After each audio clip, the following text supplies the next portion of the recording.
পুরুষ মানুষ এমন একটা জিনিস যাদেরকে মহান রব বানিয়েছে আমার মনে হয় কষ্টের জন্য, কষ্ট পাওয়ার জন্য এবং পাথর হওয়ার জন্য। একটা পুরুষ তার শখের নারী যদি হাজারো ভুল করে, হাজারো অন্যায় করে, সেটাকে ক্ষমা করে দিয়ে নিজের বুকে আবার জড়িয়ে নেয়। কিন্তু ওই নারী যদি, ওই পুরুষ যদি একবার ভুল করে, কিন্তু ওই নারী কখনো ওই পুরুষকে বুকে জড়িয়ে নেয় না, তাকে ফেলে চলে যায়। তার কাছে আসে ভাইরাল হওয়ার জন্য, তার কাছে আসে ক্যারিয়ার গড়ার জন্য, তার কাছে আসে লাইফ সেটেল করার জন্য।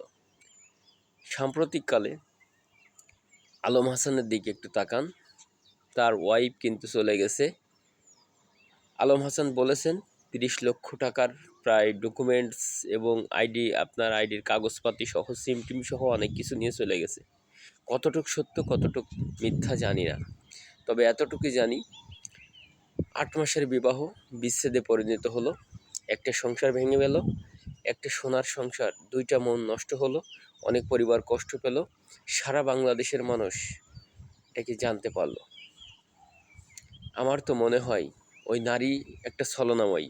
ওই নারী আসছিল তার ক্যারিয়ারটা গড়ার জন্য, আর সব ছেলের পিছনে, ঘর ভাঙার পিছনে হাত থাকে মেয়ের মাদের।